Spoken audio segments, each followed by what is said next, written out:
Olá a todos! Nesse vídeo nós vamos tratar de um problema também do cálculo diferencial integral, que é o cálculo numérico de integrais. A gente sabe que nem sempre a gente consegue uma expressão analítica fechada para uma solução de uma integral de uma função, e isso não necessariamente ocorre em problemas complicados. Mesmo a integral no problema do pêndulo simples não tem essa solução analítica tão simples. A gente consegue resultados exatos através de expansões. Da mesma maneira que eu fiz quando nós estudamos as derivadas, eu também vou começar o estudo numérico de integrais utilizando a sua própria definição. Então a definição de uma integral como uma soma de Riemann é o limite quando h tende a zero da soma de i até n de f de xi, que é o valor da função, nos vários pontos que são separados por uma distância h. É mais fácil ver isso graficamente? Então aqui tem uma função que eu quero saber a integral, essa função é do tipo parabólica, e pela definição de Riemann, eu tenho que dividir o intervalo para o qual eu quero a solução da minha função em intervalos de largura h, como a gente vê aqui. O valor da função vezes h é a área de cada retângulo desse aqui. O valor da função é a altura vertical e a largura é o meu h. Então a área do retângulo me dá a contribuição para a soma de Riemann ou para a integral. Aqui, obviamente, não é feito com h tendendo a zero, h tem um valor aqui finito. Observa que essa aproximação, aqui tem tudo para dar certo, porque aqui o uso de f de x vezes h passa por baixo da função que eu quero integrar, então está subestimando a área, mas do lado de cá, eu vou contar essa área aqui, essas áreas, então ele vai superestimar a integral. Nesse caso excepcional que eu coloquei de uma função do intervalo simétrico, isso pode acontecer de um erro, cancelar o outro e obter a solução exata. Na maioria das vezes, isso não vai funcionar bem. Uma outra forma que a gente pode fazer a soma de Riemann é, ao invés do x mais h, isso é, usar o f de x durante todo o intervalo h, a gente pode fazer como naquela derivada regressiva, que é usar esse valor para o intervalo anterior a ele, que é o que a gente vê aqui em amarelo. Aqui eu calculo o valor f de x e o retângulo aqui é do f de x vezes essa área h. O que aconteceu no primeiro caso, aqui acontece ao contrário. Aqui a área é superestimada e aqui é subestimada. A gente pode fazer então o terceiro tratamento, que seria agora com os retângulos centralizados no ponto f de x, e aqui a gente vê que aqui ele conta uma área a mais e aqui deixa de contar uma área. Então pode acontecer também dessa aproximação ser boa se a gente aumentar o número de pontos, ou seja, diminuir o intervalo h. Nessa figura a gente vê que, apesar de aqui um parecer compensar o outro, uma melhor aproximação seria se a gente trocasse esses dois retângulos por um trapézio onde a linha que liga esses dois pontos fizesse parte de um dos lados do trapézio com a função nesse ponto e nesse ponto, pegando os outros dois lados e a largura h sendo finalmente o quarto lado do trapezoide. Então a gente já tem o método do retângulo, o método do trapézio que a gente pode tentar sistematizar. Então o que eu vou fazer agora, eu quero integrar a função no intervalo entre a e b, então eu vou dividir esse intervalo em pontos, em subintervalos, que tem a mesma largura h, por simplicidade.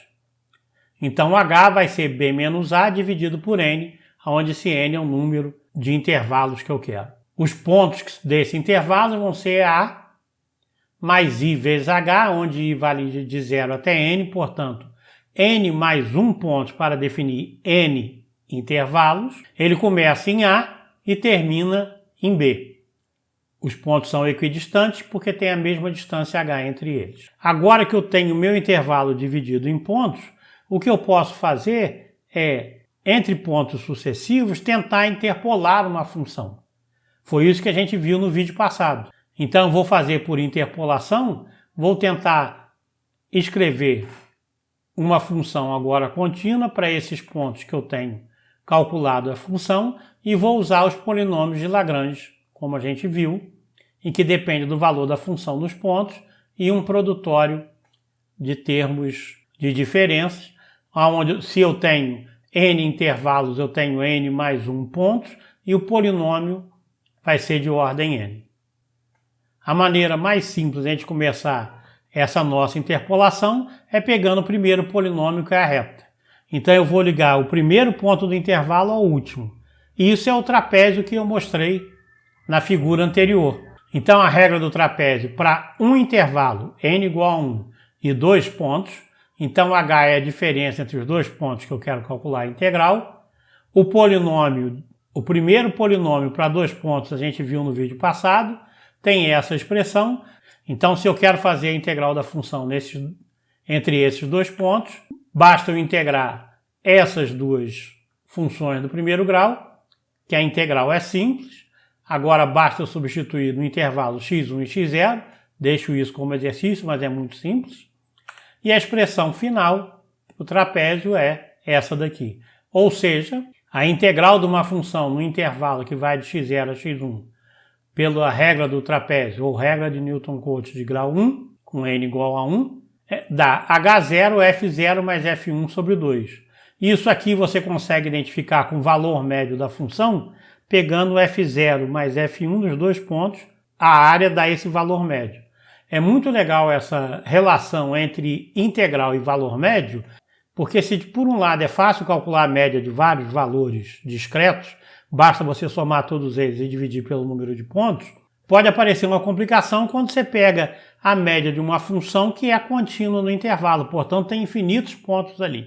A maneira de a gente calcular esse valor médio, então, é calcular o valor da integral dividido por esse intervalo h. Essa é uma das aplicações mais comuns de integrais, é usar a integral como cálculo de um valor médio de uma função contínua. Então é fácil para calcular a integral, usando apenas um intervalo, eu calculo só o valor das funções nos seus pontos extremos. Vamos ver como isso funciona graficamente. Para fazer isso a gente não precisa nem de um programa em C, é possível fazer isso direto no GNU-Plot. Então aqui tem um polinômio de Lagrange, como eu mostrei no vídeo passado, L de x, entre dois pontos x0 e x1. A função que eu quero integrar é o seno. E eu já sei a integral, que é menos cosseno. Eu vou usar isso para comparar, para ver os resultados do meu método trapézio. Então eu tenho um intervalo, vou integrar o seno de início de 0 a π sobre 2. Px é o polinômio de Lagrange, que a gente já viu. E trapézio é aqui, a fórmula é o FA mais FB dividido por 2. Vai ser a integral do trapézio. Então vamos plotar a função seno no intervalo 0 a π sobre 2 com o trapézio e ver o que deu de resultado. Então essa é a solução, essa em amarelo é a função f de x, no caso seno, e esse aqui é o trapézio que liga o intervalo de 0 a π sobre 2, que é um pouco mais do que 1,5. A integral vai ser essa área aqui, que seria em laranja, e a integral calculada pelo trapézio é a área em verde. Então a gente já vê que a área real é maior do que a área calculada pelo trapézio. Eu fiz essa conta, exatamente dá 1 e o trapézio dá 0,79. Então com um intervalo é uma aproximação em que eu erro por volta de 20%. Essa coisa pode ser melhor um pouco se eu, por exemplo, pegar π sobre 4. Agora, fazendo a integral de 0 a π sobre 4, o exato dá 0,29 e o trapézio dá 0,28. Então melhorou, porque o intervalo é menor. E se a gente for para o outro lado, aumentar o intervalo, então agora o que eu vou fazer é a integral de 0 a π. Então esse é o seno de 0 a π, em amarelo está a área, e como o trapézio liga dois pontos, ele liga o ponto final ao ponto inicial, e a área aqui é 0. Então o método trapézio falha miseravelmente para esse valor de intervalo. Claro que aqui foi escolhido a dedo para falhar tanto assim. E ele melhora tão menor seja o intervalo. Então, como a gente comentou no final da interpolação por Lagrange, o ideal aqui seria dividir essa região, esse intervalo, em vários trapézios. Isso eu vou mostrar para vocês no próximo vídeo, mas vamos continuar tentando ainda resgatar esse método de Newton-Cotes. A aproximação seguinte para n igual a 1 seria a aproximação para n igual a 2. Com 2 intervalos eu tenho 3 pontos, então o polinômio agora seria de segundo grau. Para isso é o que a gente chama da regra de Simpson, então basta acrescentar mais um f2 aqui, fazer a integral, eu não vou fazer isso, deixo como exercício, e a solução agora é essa daqui, h sobre 3, o valor da função no início do intervalo, no final e 4 vezes o valor do meio. Tá? Essa é a regra de Simpson, né, de 1/3 de h, como é conhecido. Vamos ver como ela funciona então graficamente. Então aqui está o gráfico com o método de Simpson. Aqui em amarelo seria a minha função seno, que você lembra, para a interpolação ela é ótima, ela converge com muito poucos pontos. E como Simpson eu uso 3 pontos, porque eu preciso de 2 intervalos. O primeiro superestima a área, passa por cima da área, e o segundo superestima, que seria o verde, que é a solução por Simpson. Então o que errou aqui, na verdade, acabou sendo compensado por isso, e a integral deu 1, que coincide com o valor exato. Isso para π sobre 2. Fazendo agora para π, que o intervalo é maior, você lembra que o trapézio tinha previsto 0, aqui a solução é 2, e o método de Simpson dá 2,09.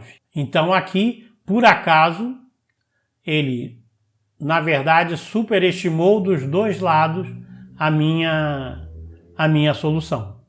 De novo, eu posso melhorar isso se eu fizesse mais um ponto aqui, mais um ponto aqui, e fazendo Simpson em 2 intervalos. Tá? Isso a gente vai ver no próximo vídeo. Mas já dá para ver que só colocando um ponto a mais já melhorou bastante a minha solução. E isso no caso do seno, né? Então, para botar a prova de verdade o método de Simpson, eu peguei aquela função que a extrapolação não é tão boa. Então, essa curva de baixo seria a função 1 sobre 1 mais 25x2. E essa daqui é a área calculada, 3,85 vezes 10 a menos 2, calculada pelo método de Simpson, que a gente vê que erra bastante, mais do que superestimando a área da função. Então, aqui, o melhor seria a gente dividir em mais pontos e fazer a interpolação também de modo composto.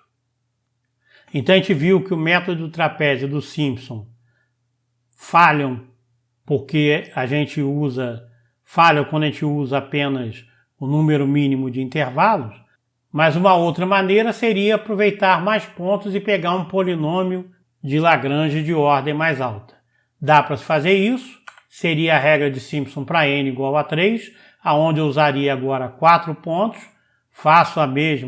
sigo a mesma receita, coloco aqui os 4 pontos, integro e acho para n igual a 3 esse valor aqui, que é a regra 3/8. Essa é a regra 1/3, essa é 3/8 de h, e os valores do meio novamente voltam a contar mais, até pelas razões que a gente discutiu no vídeo passado sobre interpolação.